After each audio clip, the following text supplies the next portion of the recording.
এঁচোড় পুরো সম্পূর্ণ রেডি হয়ে গেছে। একদম পুরো বড় বড় করে কেটেছি মাংসের মতো। নমস্কার বন্ধুরা, কেমন আছেন সবাই? সোমা ব্লগে সবাইকে স্বাগতম জানাই। আজ বানাবো এঁচোড়ের কালিয়া একদম মাংসের সাথে। তো চলুন, সঙ্গে থাকুন, ভিডিওটি দেখতে থাকুন। প্রথমে এই ইঁচোড়টাকে কেটে নেব। এই যে ইঁচোড় কেটে ধুয়ে একদম পরিষ্কার করে নিয়েছি। এবার এটাকে লবণ আর হলুদ দিয়ে সেদ্ধ করে নেব। আমি এখানে একটা আলু নিয়েছি, আপনারা চাইলে আপনাদের প্রয়োজন মতন আলু কেটে নেবেন। এদিকে পেঁয়াজও কেটে নিয়েছি, এই যে এভাবে একদম কুচি কুচি করে। এদিকে একটা মশলা বানাবো, নিয়েছি দারচিনি, এলাচ, লবঙ্গ, শুকনো লঙ্কা আর জিরে আর ধনে। এটাকে কিছুক্ষণ জলে ভিজিয়ে রাখবো, এই 5 মিনিটের মতন। তারপরে এটাকে পেস্ট বানিয়ে নেব। ইঁচড় সেদ্ধ হয়ে গেছে, এবার নামিয়ে নেব। তেল গরম হয়ে গেছে, দিয়েছি সর্ষের তেল। এবার দিচ্ছি জিরে ফোড়ন, দিয়ে দেবো তেজপাতা, এরপর দিয়ে দিচ্ছি পেঁয়াজ কুচি।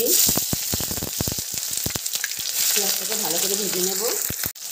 এবার দিয়ে দেবো আলু আর পেঁয়াজটা দিয়ে ভালো করে ভেজে নেব। আলু আর পেঁয়াজ সুন্দর ভাজা হয়ে গেছে। এবার একটা মশলা বানিয়েছিলাম, ধনে, জিরে, দারচিনি, এলাচ, শুকনো লঙ্কা, আদা, রসুন আর টমেটো, এই পেস্টটা দিয়ে দিলাম।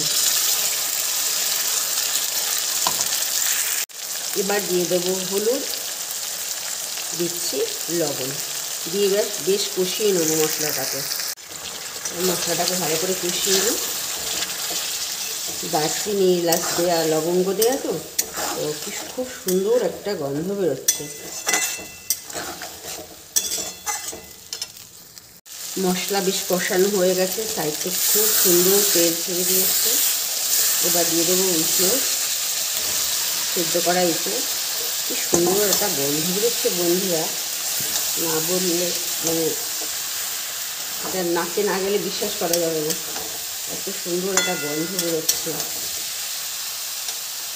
ভালো করে কষিয়ে নিই। কষানো হয়ে গেছে ইঁচড়, এবার দিয়ে দিচ্ছি জল।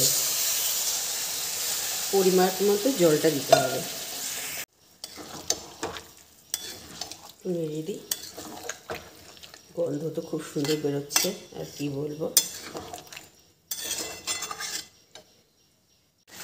এবার স্বাদ ব্যালেন্সের জন্য দিয়ে দেবো চিনি।